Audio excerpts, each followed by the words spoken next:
NCTV45, The Train, anytime on your time. This program was provided through funding from Cedars Restaurant in Newcastle, Pennsylvania. A special thanks to Cedars, featuring Middle Eastern, Italian, and American cuisine. Today's program was furnished by a grant from the Beanery Depot and Deli, featuring coffee, made-to-order subs, and snacks. The Beanery Depot and Deli in Mahoningtown.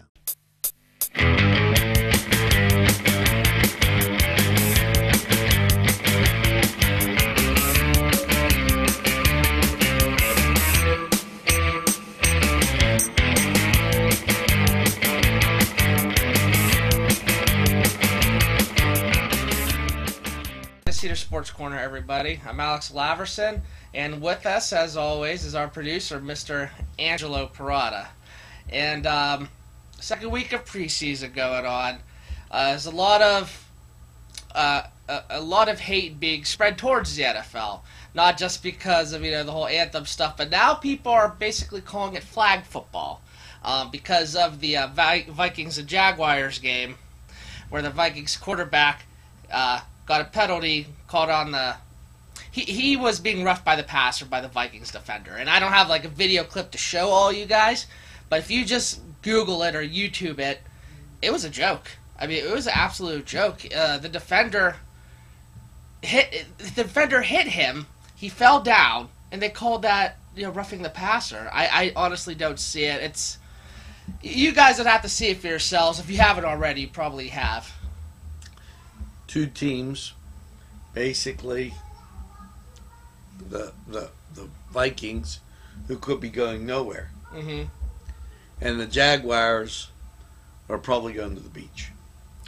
Well, no, I think the Vikings are gonna go to the ice pond. No, I think that they could be finally making it to the Super Bowl this year. Yeah, but that's a boom or bust type situation. Well, that is true, and the Vikings are always very hit or miss. You know what I mean? It seems they haven't been consistent since, like, the... Fran Tarkington days?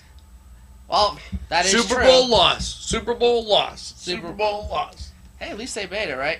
But, man, since, like, 2000 to 99 to 2003, the Culpepper Moss days, that's been it. They've just been so inconsistent.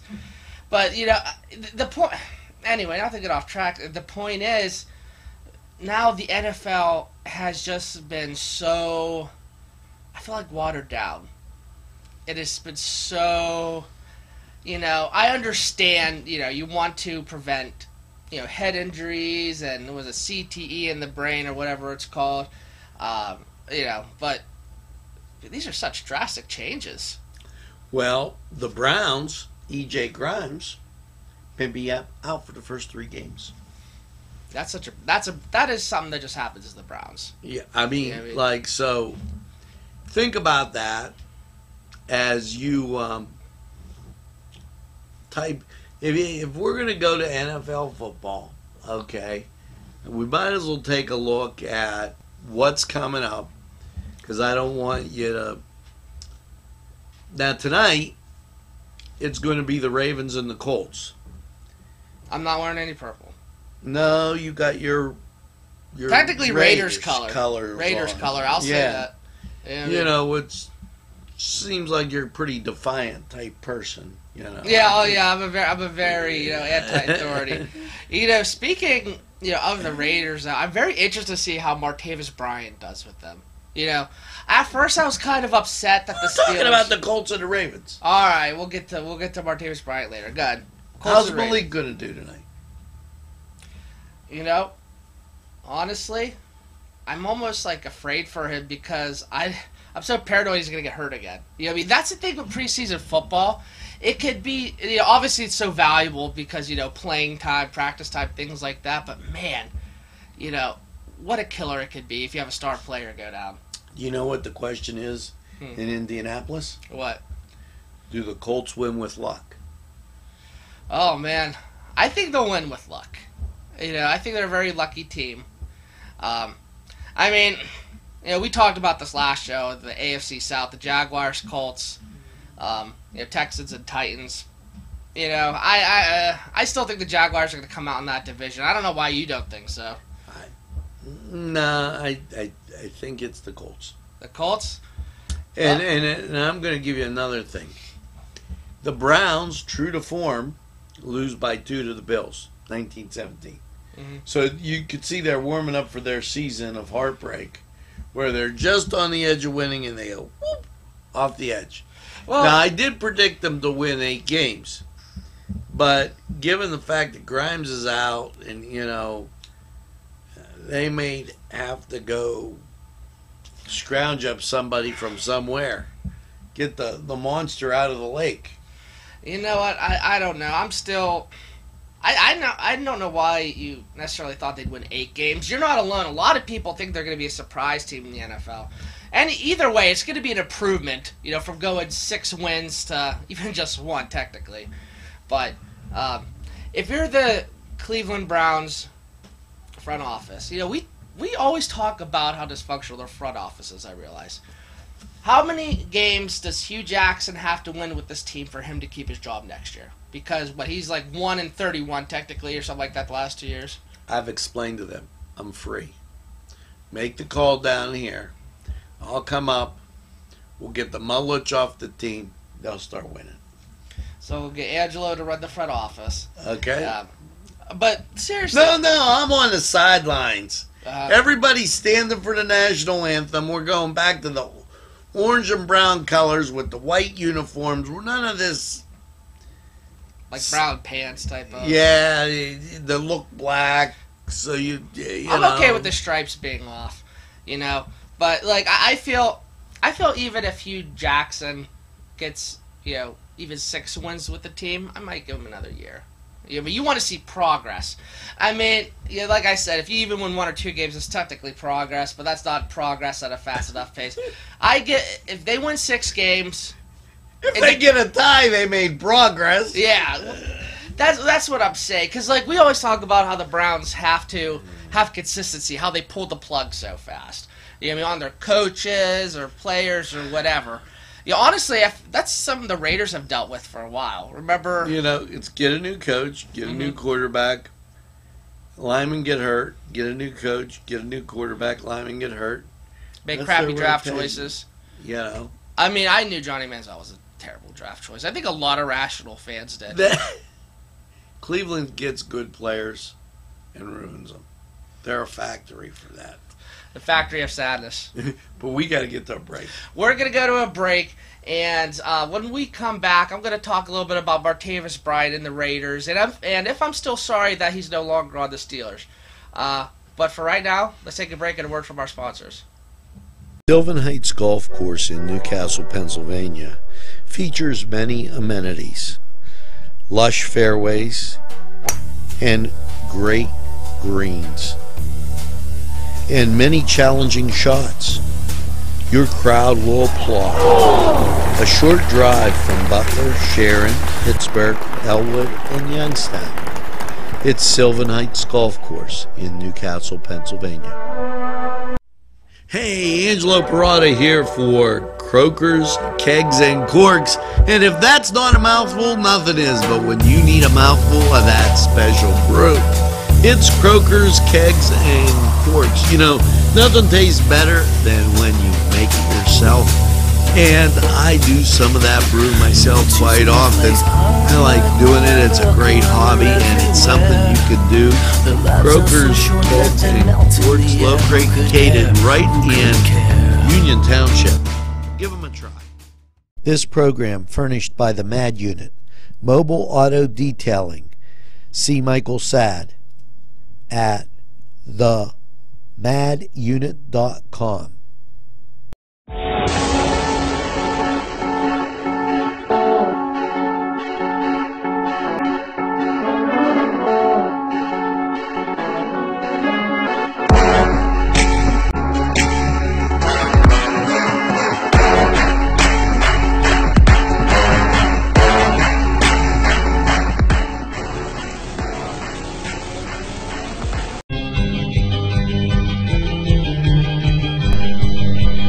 hotel hymns for one great dining experience. To the Cedars Sports Corner, everybody.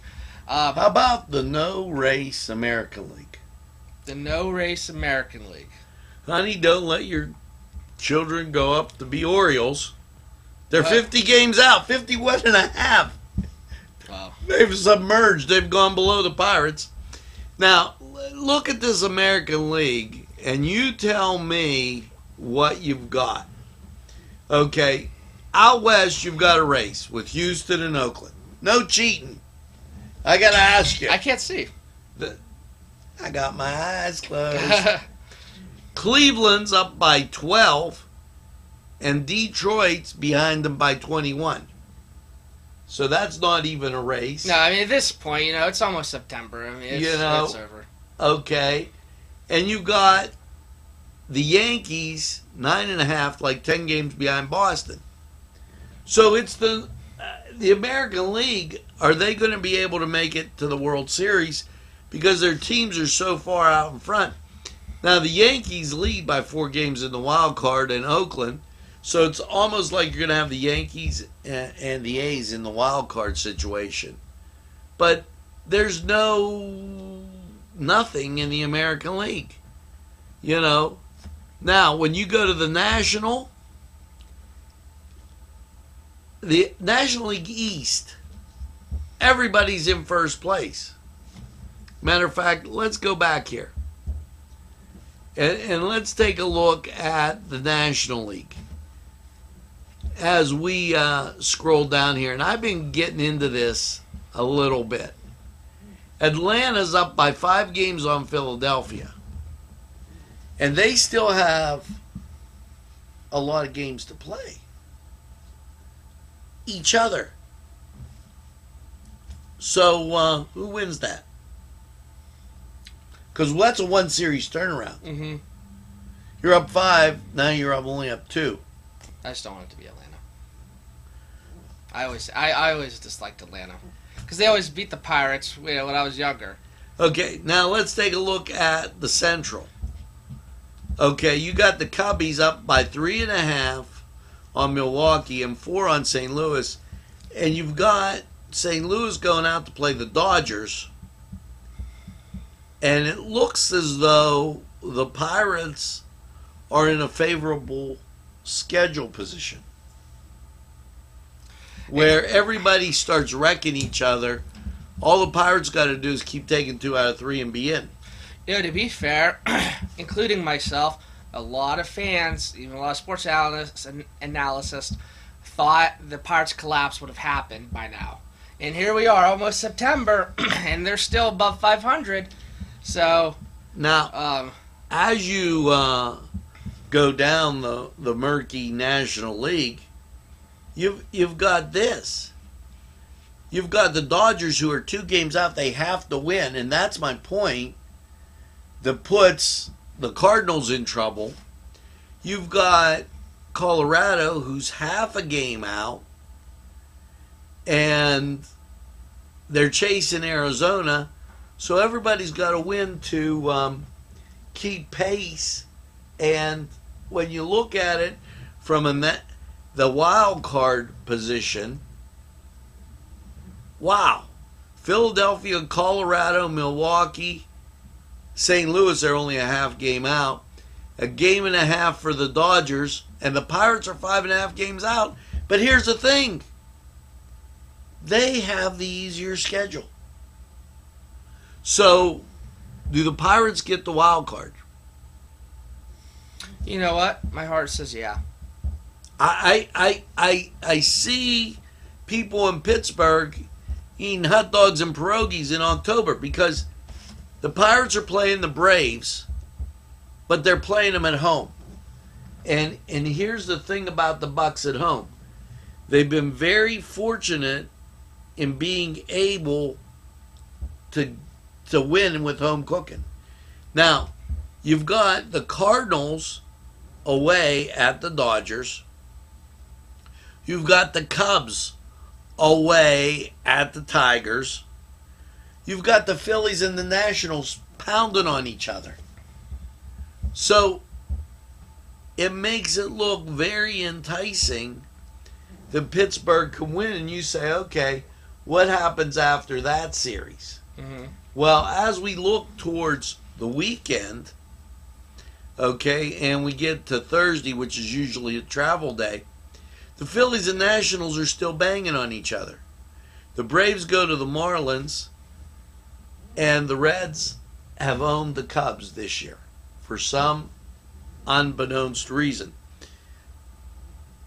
Pirates take on the Brewers. That's the only glitch in the system where they got to play up in Milwaukee. And we know, winning in Milwaukee, I always feel like, in my head, I always used to mark that off as, but basically a loss. I mean, traditionally it's been hard for the Pirates to win in Milwaukee. I'm not saying that's the case this year or anything like that, but it affects it goes to the psyche of the fans' heads. Take your red pepper. It's like a corn and chill at a war off the. I know you have a green weenie, but you don't want to get road sick on the way up there. And I also know that we need to take a break because we've been chatting for a while. So let's take a break, and now a word from our sponsors. Parkstown Restaurant has been serving the greater Newcastle area with quality and experience in family dining and great entertainment. Their superb menu includes sides, wings, pizza, sandwiches, Italian entrees, American entrees, soups and salads. Parkstown Restaurant located at 2800 West State Street, Newcastle. Eat in or take out. Also, call Parkstown and ask about what's on tap for entertainment. 724-656-1453. 656-1453. Today's programming is brought to you by NCTV45 and NC Radio 450, Newcastle's community television station. This program furnished by Sporting Goods, 23 East Washington Street, Newcastle. Call 724-658-2535. These fine businesses provided funding for this program. Gatherings, Town and Country, and On Target. Welcome back, everybody, to the Cedars Sports Corner. And during our break... I love this question. I was chuckling, okay? What's a green weenie? I was chuckling. Maybe it makes me, immature because I don't know what it is, but our producer thinks it's hilarious. I think it's like, this proves he's Mr. Cleveland. This proves it. In the 1960 World Series, it was take out the green weenie to put the hex on the Yankees. What do you think about The green weenie has been popular, was made popular by Bob Prince. You remember him. I was born in 88, though. It doesn't matter. You still see the Mazeroski hitting the ball over the wall. Yeah, I just never heard anything about the green weenie. Oh. I don't know. We have the green weenie song. We have...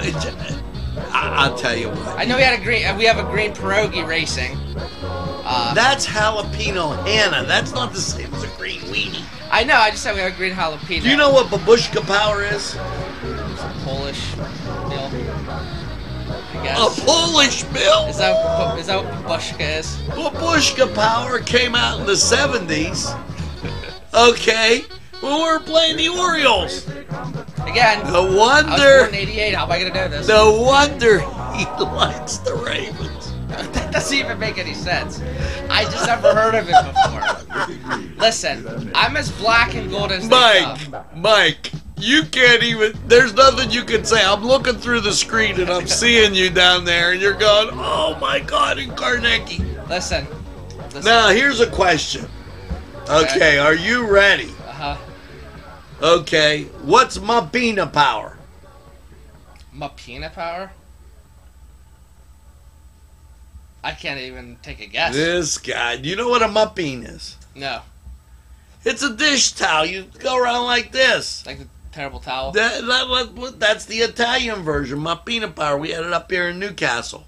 Oh, I was thinking it might have He's been like... transplanted. He's from Cleveland, I'm convinced. I was thinking it might have been like, something Spanish. UCF?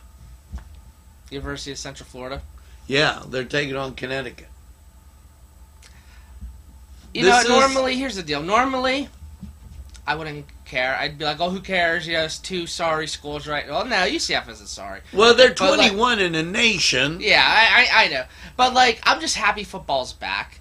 But we still, you know, we still have about a week, a little over a week, I would say, until... Okay. No, 2 weeks until, like, the real college football starts. Well, no, wait. You know, 10 days. He's always trying to cheat. See, I got him leaning now, Mike. I got him leaning. Utah State, Michigan State. You know, I have some respect for Michigan State because of what Pat Narduzzi did there. It's not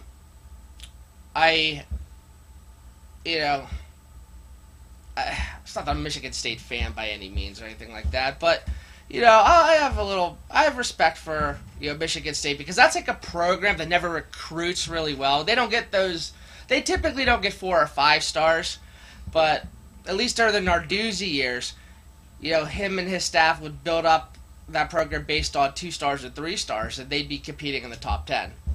You got Western Kentucky taking on Wisconsin and San Diego State, the Aztecs of San Diego State, who gave out a diploma when the guy graduated in 38. Did you see that on TV? No. They finally, like, I don't know what, some 80 years later, gave him his diploma. Why'd they do that? Because they forgot to give it to him back in 38. Oh, jeez. Okay. Still hope he put on his resume. They're playing Stanford. Well, I'll root for Wisconsin against Western Kentucky because I like Paul Chryst. He was a former Pitt coach. Great guy. You know, who else we got? Oregon State, OSU. Wait. See, we haven't talked about. He jump frogged. San Diego State and Stanford. I could care less about those 2 schools. I could care less about May them. a sequoia fall and go boom. Just yuck. Listen. Okay, now wait. You cannot go jumping into September 1st. That'd be offsides. When we get to next week, we have to talk about September 1st. Yeah, but listen, we could still... Because there's so many important things. This is one thing that's been happening that we haven't talked about. How about what's going on with this Ohio State scandal? A lot of people are saying Urban Meyer should be gone now. How do you feel about this? Well, you got the thing at Ohio State. You got the thing in Maryland. And here is a question. Now, I just know from being here. When people come through the door, I don't go, and please, did you beat anybody lately? Did you kid? I don't know, and I don't even like Urban Meyers, but how are you supposed to know? You know, wait, hold it, let me frisk you down. Did you beat anybody? Did you whack anybody in the head? Did you kick the dog? I don't know. That conversation doesn't come up. You know, you go into work, boom, everybody's doing their thing. But now, meanwhile, back at the ranch,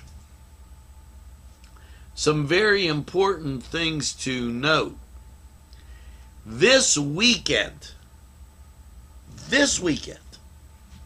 kicks off the very first football game, and you're kind of not aware of this. It's the battling Duquesne Dukes taking on UMass. That's the first football game of the season. You were trying to get ahead of yourself. Can the Dukes hold the line against UMass? You know what? Keep in mind, Duquesne football's gradually been improving. I don't know enough about either of those 2 schools. I don't follow along too much to make an opinion. You'd be more qualified than me to make a call on that. I will root for Duquesne because I root for our local schools.